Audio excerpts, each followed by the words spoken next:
Olá, sejam muito bem-vindas e muito bem-vindos ao nosso 6º episódio do Ctrl T, nosso espaço aberto para um papo sincero sobre educação, mercado de trabalho e empregabilidade em carreiras digitais.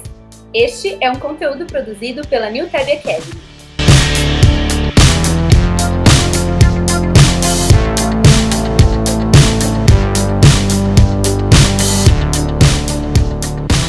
E aí, pessoal, aqui é a Karina Amaral, tudo bem com vocês? Estou aqui novamente acompanhada, ainda à distância, de Anderson Arsênio. Oi, Karina, tudo bem? Olá a todos e a todas, é um prazer estar aqui novamente com vocês e bater esse papo daqui a pouquinho com a Fernanda. Prazer. Anderson já adiantou, né? Como a gente sempre fala, a gente traz aqui um convidado especial ou uma convidada especial, e a nossa convidada de hoje é a Fernanda Pires. A Fernanda, ela é Tech Recruiter na Log e nada melhor do que ela mesma se apresentar, né? Tudo bem, Fer? Um prazer te receber aqui no Ctrl T.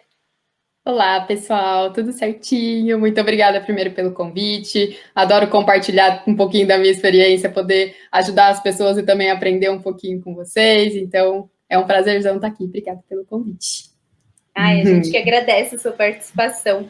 Fer, para a gente começar, eu queria que você contasse um pouquinho para a gente, né, da sua trajetória profissional. Então, o que você faz hoje, né, e como você chegou até aqui.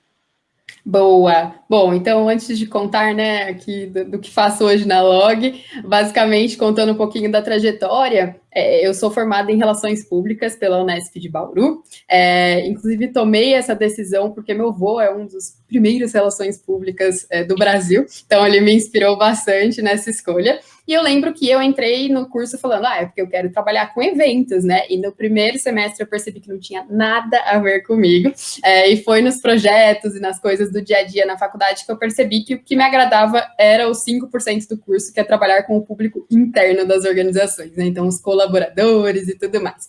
Então, lá na Unesp mesmo, eu entrei na ESEC, né, que é a maior organização não governamental jovem do mundo, que desenvolve liderança em jovens por meio de intercâmbios voluntários. E aí, lá na ESEC, desde o comecinho, eu já tive a oportunidade de ter essa imersão no mundo do RH, né? Então, parte de recrutamento, onboarding, cultura, desenvolvimento, e lá eu tive essa experiência que eu vi que aquilo era o que eu queria mesmo para a minha carreira. Assim que eu formei, eu fui convidada para trabalhar full-time na ESEC lá de Portugal.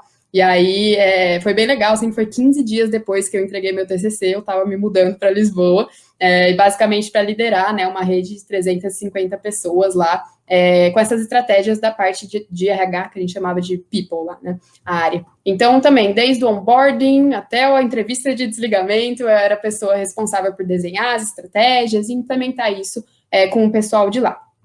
E aí, bom, terminei minha longa jornada de ESEC, né, e resolvi explorar um pouquinho do mercado lá em Portugal. Falei, já que eu tô aqui, né, vou conhecer um pouquinho. E foi quando entrei no mundo do recrutamento em tecnologia, né, então lá na ESEC eram perfis mais de business, assim, e foi quando eu entrei numa consultoria de TI para recrutar para diversas empresas portuguesas, e aí recrutava todo tipo de perfil, assim, de desenvolvimento, de segurança, de dados, tinha de tudo, e foi, então, uma imersão muito legal para eu conseguir aprender, né, e entrar mesmo, assim, nos assuntos da área.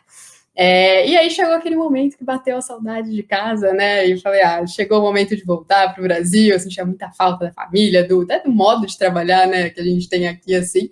E foi quando eu falei, vou aplicar aqui para algumas empresas que eu acho interessantes, e aí cheguei no Brasil, 2 semanas depois já estava na Log, e entrei, né, nesse cargo de Tech Recruiter, que é onde estou até hoje. Então, faz 1 ano e 7 meses, mais ou menos, que eu tô na Log.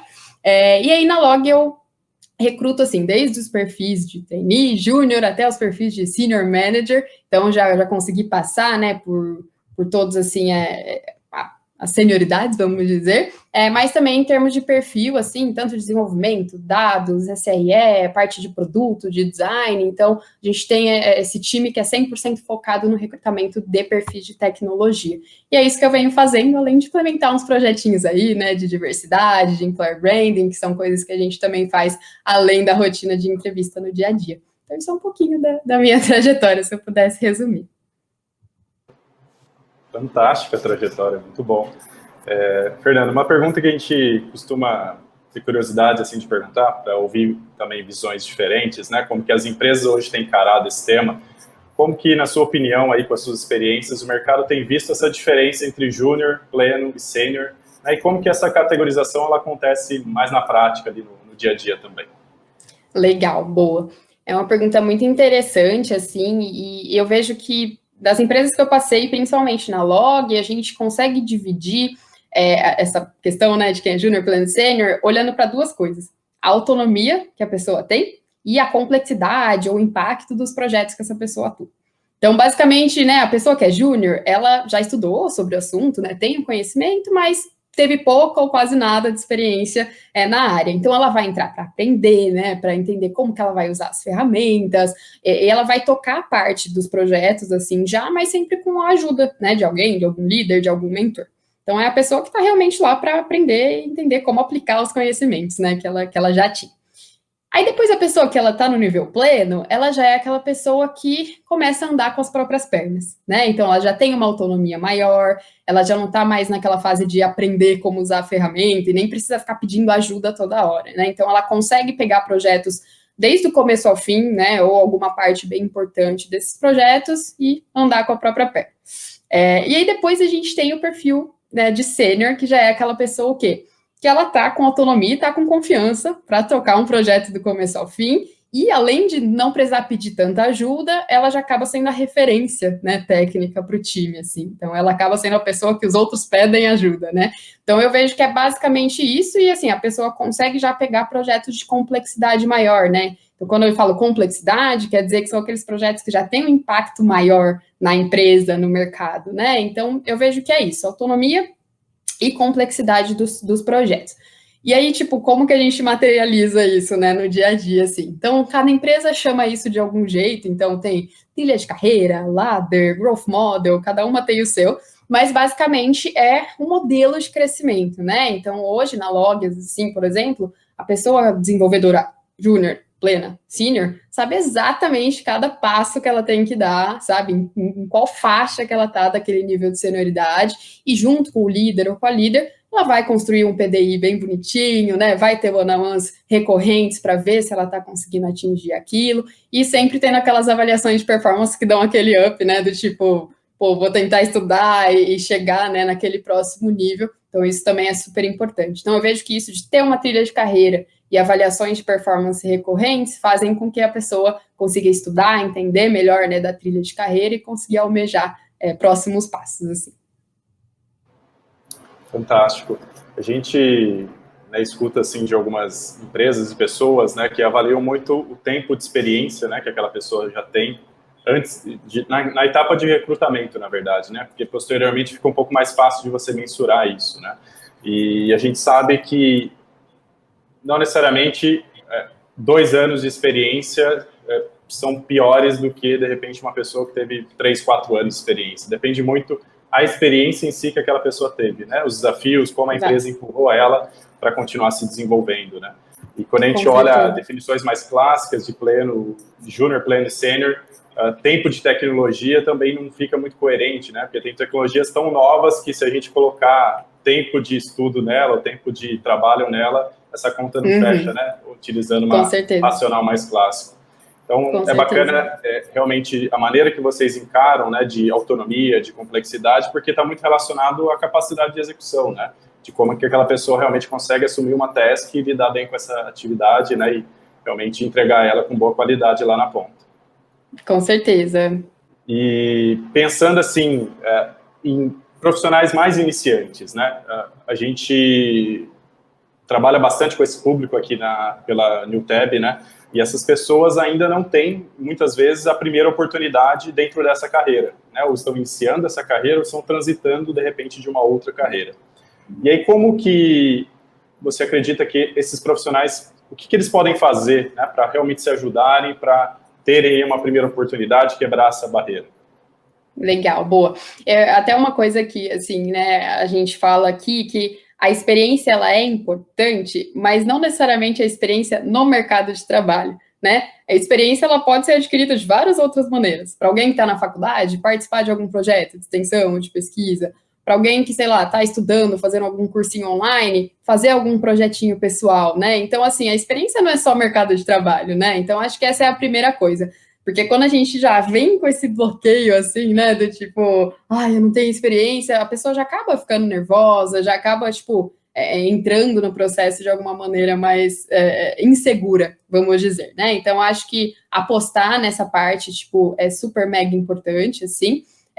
E eu acho que essa questão de, tipo, entender que é muito importante estudar, né? Então, assim, e aí não existe só uma maneira de estudar, né? É claro que tem um curso ou outro, tem uma faculdade ou outra, mas existem várias maneiras de buscar conhecimento e também se manter atualizado, né? Então, a gente sabe que o mundo da tecnologia é um mundo que a gente, né? Enquanto estamos falando aqui, já está surgindo várias novas linguagens de programação e frameworks e não sei o quê. Então, assim, é importante entender que o estudo é algo que tem que ser recorrente, né? Não é algo que, eu fiz essa faculdade aqui, pronto, então pronto. Não, né? Eu fiz essa faculdade e, ultimamente, eu estou estudando isso aqui, nesse canal. Então, é uma coisa que a gente costuma, sabe, dar uma pesquisada, assim, né, uma investigada a mais durante a entrevista. Então, essa pessoa, ela é curiosa, sabe? Tipo, ela tá indo atrás de conhecimento, então, pra gente, isso é mega importante. Então, acho que é isso, estudar bastante, entender a parte também de se envolver em projetos, sejam pessoais, sejam da faculdade e tudo mais,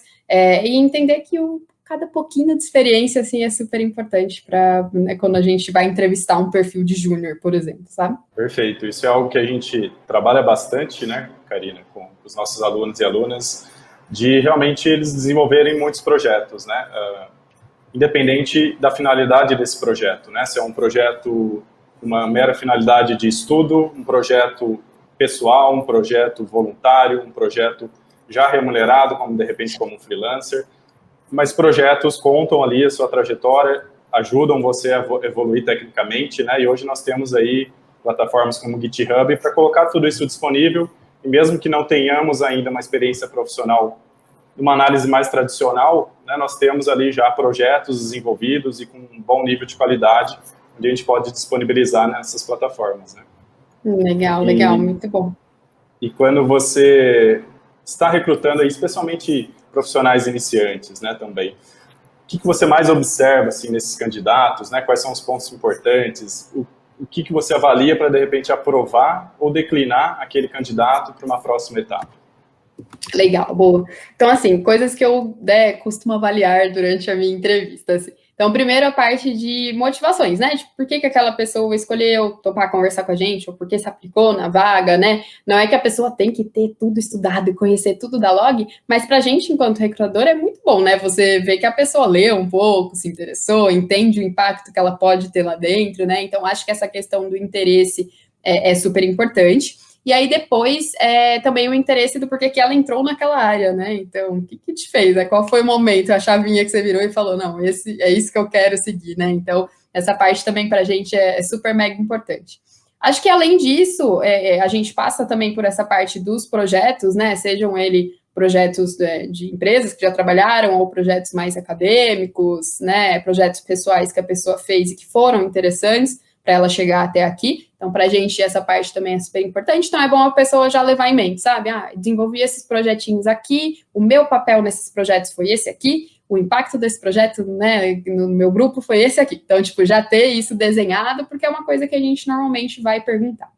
Outra coisa que a gente gosta de trazer bastante, assim, na parte das entrevistas, com o pessoal que é mais está começando, assim, é entender, das coisas que você já fez até agora, qual foi o principal erro, assim, que você lembra de ter cometido e que foi importante, né, para o que você aprendeu com esse erro. Então, acho que isso é uma das coisas mais legais, né, de ser júnior, assim, a gente errar e aprender, e ter uma mentalidade de sempre crescer com isso. Então, isso é uma pergunta que a gente costuma trazer, e principalmente também como que a pessoa costuma buscar feedbacks, ou qual foi o principal feedback que ela já ouviu que fez ela chegar onde ela está hoje, sabe? Então, essa parte de quem te ajuda, sabe? Para onde você procura ajuda e o que você faz com essa ajuda, assim. Então, para a gente é mega, mega importante. E aí, assim, né, uma dica que é legal também é para que a pessoa entenda os valores da empresa que ela está aplicando, né? Então, hoje na Log, a gente tem valores muito claros, assim. Então, por exemplo, um dos valores é comunicamos abertamente. Então, poxa, O valor é comunicamos abertamente, né? Quer dizer, então, que são pessoas transparentes, que têm uma rotina legal de feedback, né? Conseguem passar de maneira simples o que elas fazem. Acho que vai vir alguma pergunta em relação a isso, ou eu vou ter que mostrar que eu consigo me comunicar bem, abertamente. Então, acho que dar uma olhadinha nos valores pode ajudar também, porque a gente traz isso nas entrelinhas, né? Não vou chegar e perguntar, e você se comunica abertamente? Mas vou perguntar alguma coisa que talvez, né, transmita os valores de alguma maneira. E acho que uma coisa que ultimamente vem sendo muito importante na hora que, né, a gente vai avaliar, assim, e entender se o perfil da pessoa faz sentido, é a parte da diversidade, de conseguir lidar e trabalhar com perfis totalmente diferentes e com trajetórias totalmente diferentes de maneira 100% natural, né? Então, é claro que a gente não espera que todo mundo que venha a ser entrevistado pela Log esteja 100% desconstruído e militante, não é isso, mas que sejam pessoas que estão abertas a aprender, a ter diálogo e a aqui dentro. Então, acho que isso, para a gente, é mega importante. E aí, assim, acho que o que é legal a pessoa ressaltar, então, né, na hora, assim, da entrevista? Ter a clareza da motivação, né, que ela tem, ter a clareza da trajetória, né, então, as coisinhas que ela fez até agora, assim, e conseguir entender, né, pegar, assim, no ar os valores da empresa, né, conseguir, de alguma maneira, se preparar em relação a isso, para até moldar um pouco das respostas, né, e não tem problema moldar as respostas, não, gente, acho que isso é importante, né, se preparar, assim, para as entrevistas. Nossa, Fer, é muito, muito bom ouvir tudo isso, e acho que é uma oportunidade legal também para o pessoal que está escutando, nossos alunos, nossos ouvintes, conhecer realmente do outro lado, né, a visão de alguém que está recrutando. Então, nossa, são dicas, acho, super valiosas mesmo. E aí, falando, né, puxei aqui de falar dos nossos alunos, a gente abriu um espaço para eles trazerem algumas perguntas, algumas dúvidas que eles tinham sobre recrutamento e seleção. Então, eu vou te fazer essas perguntas, né? A gente selecionou algumas, vou te fazer algumas perguntas que vieram deles, né? Vieram dessas pessoas que estão ali querendo começar a carreira na área, especificamente de programação, tá? Então, vamos para a primeira pergunta. A primeira pergunta foi: algumas vagas têm muitos requisitos, né? Às vezes isso acaba me deixando confuso, eu não sei muito bem se eu devo me aplicar para essas vagas que têm muitos requisitos. Eu me aplico só se eu estiver muito seguro de que eu sei todos eles? Não precisa, nem ninguém vai ter todos os requisitos, tá? Então, isso é só mesmo um norte, né, que a gente costuma ter, assim, até para nós recrutadores, né, porque quando a gente vai alinhar uma vaga com um gestor, uma gestora, a gente precisa ter um norte dos principais conhecimentos que aquela pessoa precisa ter, mas não é uma checklist, a gente sempre fala isso, não olhe como uma checklist, olhe como só um norte de coisas que você talvez precise ter algumas, mas que também vai precisar aprender, né, então é basicamente isso, assim. Mas também eu acho que é legal a pessoa ser generosa com os amigos recrutadores aqui. Então, se a pessoa vê, poxa, eu não atendo mais que 40% aqui dos requisitos, aí talvez, né, procurar alguém internamente da empresa para ver como que lida com isso e tudo mais, porque às vezes se o perfil é muito diferente, aí também, né, fica um pouco difícil e talvez seja legal procurar alguma outra vaga, né, que combine mais e tudo mais. Então, não é checklist, não precisa cumprir, tipo, 100%, nem 80%, nem 70%, pode cumprir até menos, mas é mesmo isso, assim, só não, tipo, aplicar para uma vaga que não tem nada a ver, sabe? Mas de resto, tá tranquilo. Bom, dica da Fer, então, mais ou menos uns 60% ali já dá para tentar se aplicar. Se você estiver seguro em 60%, já dá, né? É isso.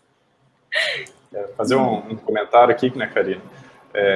Eles têm muito essa insegurança, né? E realmente quando vem um conjunto de tecnologias que até sabem, boa parte delas acabam assustando, né? E não buscando essa aplicação e de repente na aplicação e na entrevista elas conseguem comprovar que estão aptas para executar essa função e obviamente vão buscar mais conhecimento para executar cada vez mais essa função, né? Então esse entendimento de que as vagas existem sim requisitos ali obrigatórios e alguns requisitos que podem ser flexibilizados, né, e provavelmente serão pela dificuldade até de encontrar, né, profissionais com todos aqueles skills. Então essa é uma dica bastante importante que todo mundo que está querendo começar a carreira ou aplicar para uma nova oportunidade deve realmente considerar aí na hora da aplicação, né?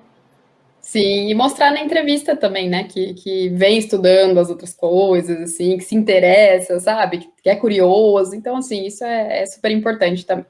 E sempre essa transparência, né? Apliquei, Exato. mas né, o meu currículo conta uma trajetória, de repente meu GitHub conta uma trajetória, e na entrevista eu preciso contar isso, né? E realmente Exato. mostrar o que eu sei e o que eu não sei ali. Legal. Muito bom. Bom, então vamos para a segunda pergunta que os alunos trouxeram para a gente.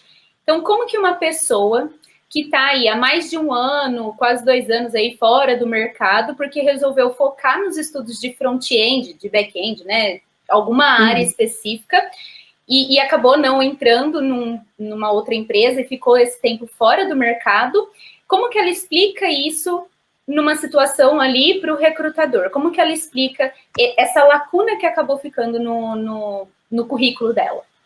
Legal.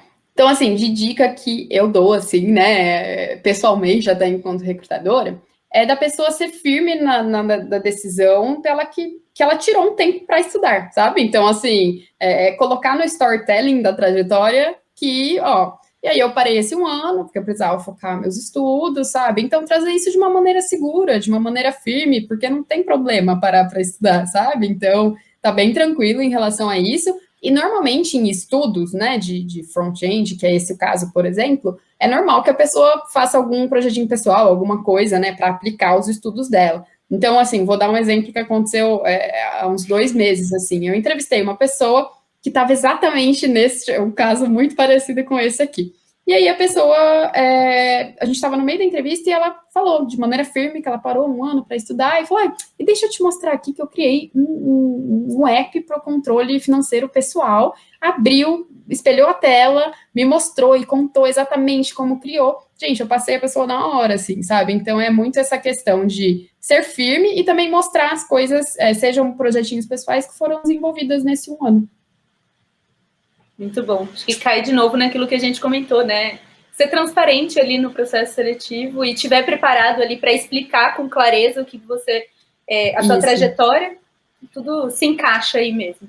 Exato. Para a gente é muito ruim quando a pessoa, às vezes, ela tá um pouco insegura em relação a isso e ela pula essa parte e não fala nada, sabe? Então, tipo assim, e aí, bom, passou um ano e eu, sabe? Então, tipo assim, não, o que você fez, sabe? Pode ser sincera, não tem problema nenhum. E aí você costuma voltar a perguntar sobre esse espaço de tempo? Sim, costuma, assim, eu costumo não ser uma pessoa muito invasiva, assim, né, se eu percebo que a pessoa não quer falar, assim, eu deixo a entrevista fluir, né, e se eu vi que eu ainda não captei o que ela fez naquele um ano, é uma coisa que a gente volta porque a gente tem que entender, né, mas não é nada, tipo, super pressionando, assim, nem nada, é mais para deixar o relatório completo, né, assim. Perfeito. Bom, terceira pergunta que a gente recebeu, né, o que um profissional com mais de 30 anos mas que não tem experiência na área de programação, deve focar para passar aí num processo seletivo na área de desenvolvimento e conseguir essa primeira experiência, considerando esse histórico de transição ali, né? Legal, boa. Acho que a primeira parte é esquecer que tem 30 anos, que isso não vai importar, não tem problema nenhum, né? É como se a pessoa mesmo estivesse começando numa área como qualquer outra pessoa. Então, assim, acho que a única coisa é porque, por exemplo, se a pessoa fez uma transição de carreira e tudo mais, talvez ela vá ganhar um pouco menos se ela começar novamente, né? Ela vai ter que começar numa vaga de júnior ou de estagiário. Então, só ter essa, né? Virar essa chavinha e entender que talvez ela tenha que dar um passo atrás por questões de que está começando, né? Isso é super normal.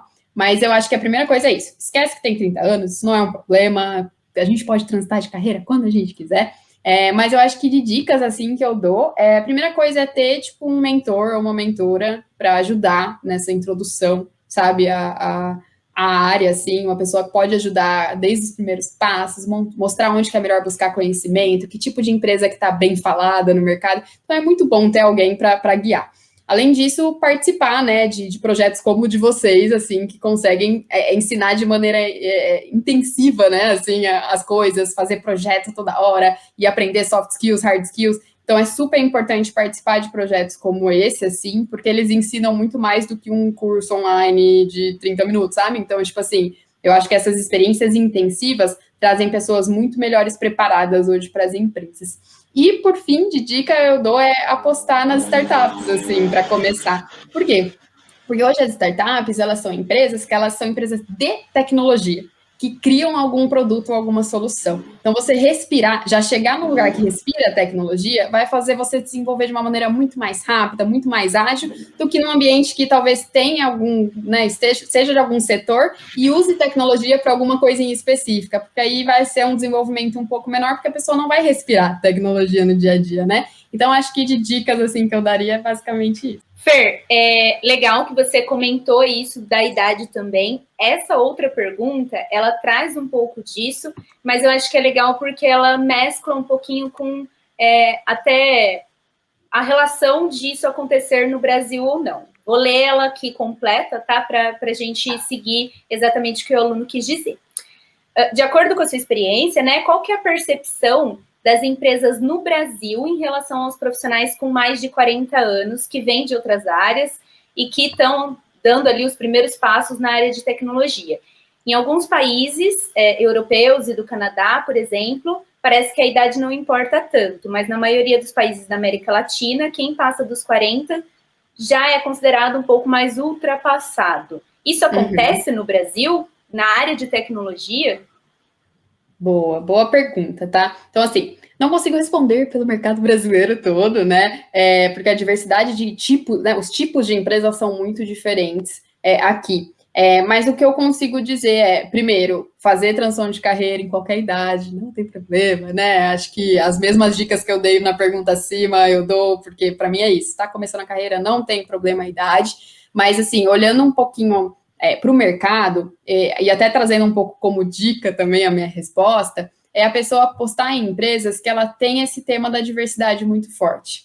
Então, assim, às vezes vai ter muita empresa quadrada aqui no Brasil que vai achar que realmente, como essa pessoa falou, é ultrapassado, né? Alguém que quer fazer uma transição de carreira, e provavelmente essas são as mesmas pessoas que acham que mulheres produzem menos do que homens, né, na tecnologia, ou que pessoas pretas produzem menos do que pessoas brancas. Então, assim, o que eu penso? Eu penso que principalmente as empresas que estão, né, com esse passinho à frente da diversidade vão ser aquelas que vão trazer diversidade, não vão olhar para a idade da pessoa. Por exemplo, aqui na Log mesmo, a gente faz o processo da engenharia 100% neutro. A gente não usa nos relatórios nome, gênero, nem nada, e as decisões elas são tomadas 100% baseadas nesses relatórios, ou seja, ninguém sabe se você é homem ou mulher, quantos anos você tem, sabe? Nada. A gente até traduz o currículo para inglês e tira os dados pessoais para ninguém saber. Então, assim, já dá para ver que empresas que apostam na diversidade vão ser as empresas que vão ter programas que não vão nem ligar para essa questão, tá? Então, eu acho que procure por essas empresas e entenda que a sua maturidade no mercado, ela vai ser super importante para fazer você rampar até mais rápido que outras pessoas. Então, talvez seja uma pessoa que até vá de um júnior para um sênior muito mais rápido, porque já vai ter as soft skills, vai ter o conhecimento de negócio, de mercado maior do que pessoas que talvez estejam começando agora. Então, acho que é um movimento super válido, é só buscar pelas empresas aí que abraçam qualquer tipo de perfil. Ai, sensacional. E aí, na verdade, essa pergunta é minha, tá? Eu que vou adicionar aqui no final, porque eu fiquei um pouco curiosa. Você contou que você teve lá, né, também você passou na sua trajetória por uma empresa de recrutamento em Portugal, né? Uhum. Como que você vê essa relação? Tinha alguma diferença? Quais são as diferenças, né, da área de recrutamento de lá, daqui? Pode contar um pouco mais? Sim, claro. Assim, eu vejo de diferenças que, assim, Portugal é um país que não tem muitas empresas de produto, né? Tipo, startups e tudo mais. É um país que tem empresas muito mais tradicionais, aquelas empresas mais velhas, assim, e consultoria. Então, o recrutamento lá e o recrutamento aqui é um pouco mais diferente mesmo na questão do tipo de perfil normalmente que é buscado. Então, é bem legal, até assim, aqui na Log, que a gente contrata tanto para o Brasil quanto para Portugal, porque a gente tem escritório lá.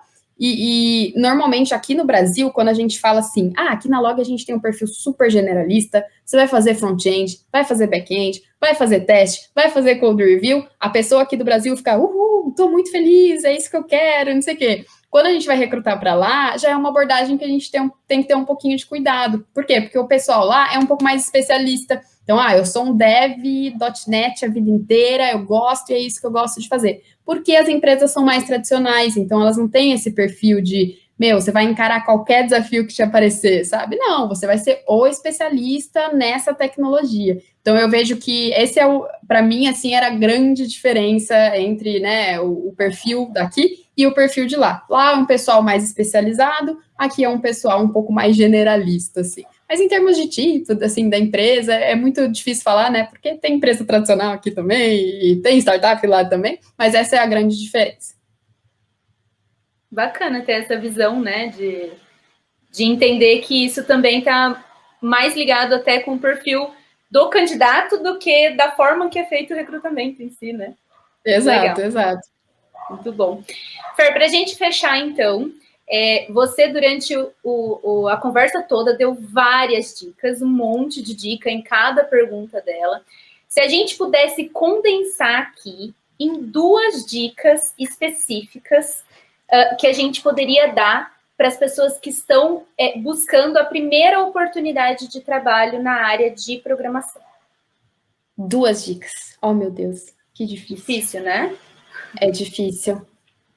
Assim, teve até uma pergunta que eu falei um pouquinho sobre isso, porque são dicas que eu realmente costumo dar para quem está começando. Então, a primeira é exatamente essa que eu tinha falado lá atrás, que é participe de coisas que são intensivas, que trazem projetos, que trazem desenvolvimento de hard soft skills, tipo, participe disso. E hoje a gente tem muitos projetos que você não precisa fazer um investimento na hora, né? Como o de vocês, como, por exemplo, tem o Laboratória, tem outros vários projetos super legais que, né, são focados em vários grupos diferentes, né, em grupos com bastante diversidade. Então, assim, procure esse tipo de desenvolvimento. É claro que os cursos também online são super legais, mas procure lidar com pessoas desde esse começo, porque é um plus para você que está começando na área de tecnologia, ter skills interpessoais também, sabe? Porque isso é mega importante desde o começo. Então, eu acho que isso é super importante, nunca parar de estudar também, né? Então, trocar conhecimento é super bom. E eu acho que a outra coisa é até uma coisa que eu já tinha comentado antes, em apostar em primeiras empresas que respirem tecnologia. Então, essas são as empresas que provavelmente vão te acolher melhor, que vão ter um programa de mentoria, que vai ter pessoas que vão poder te ajudar, e vai ser aquele lugar que você vai poder errar e ninguém vai te julgar, vai ser um ambiente que tem uma segurança psicológica muito mais tranquila, assim, sabe? Então, é realmente isso. Procura um lugar que você possa errar e dar risada, e alguém vai te mentorar e vai te ajudar a ser uma pessoa melhor. Então, acho que essas são as 2 dicas, assim. Acho que de recrutamento e tudo mais, aí tem muito site, Glassdoor, que fala exatamente as perguntas que a gente faz, então tá tranquilo, isso é só buscar na internet, e também pode vir falar com os recrutadores, porque a gente também é super aberto em relação a preparar pessoas para processos seletivos. Bom, Fer, gostaria de agradecer muito, muito, muito sua participação, acho que foi um episódio aí cheio de dicas e de pontos valiosos que, como eu falei lá atrás também, trazem a visão do recrutador do outro lado, né, que é muito importante para quem está aqui inseguro, ansioso, né, nesse início ali de carreira. Acho que é bem legal ouvir tudo isso que você falou, entender que aí do outro lado também tem pessoas como a gente aqui, e tá tudo bem, e tá tudo certo. Muito obrigada pela sua participação. Queria agradecer demais seu tempo, sua disponibilidade e tudo que você contribuiu aqui com a gente hoje. Ah, legal, muito obrigada mesmo, e é bem isso que você falou, do outro lado são pessoas, tá, gente? Eu também fico nervosa quando eu vou fazer a entrevista, sabe? Então tá tranquilo, acho que o mais legal é quando a pessoa consegue ser ela mesma, entender que aqui do outro lado também não tem nenhum robô, são pessoas que cometem erros, que não vão estar, tipo, te julgando para um lado ruim, né, nem nada, então podem ficar tranquilos quanto a isso, e muito, muito obrigada mesmo, desejo tudo de bom aí para o projeto de vocês, acho que esse modelo, né, é muito, muito promissor, assim, eu sou super fã, e desejo tudo de bom para vocês, para os alunos, e contem comigo para o que precisar. Muito bom. Obrigado, Fernanda, obrigado, Karina, novamente, Um ótimo dia, uma ótima tarde, uma ótima noite para quem estiver aqui nos escutando e até a próxima. Muito obrigada, gente. Compartilhem aí, passem aí esse episódio, compartilhem com colegas, com amigos que estejam aí também nessa mesma fase. E nos acompanhem nas redes sociais. Nosso Instagram é @newtab.academy. E a gente se encontra aqui no próximo episódio sobre educação, mercado de trabalho e empregabilidade em carreiras digitais. Até mais, pessoal!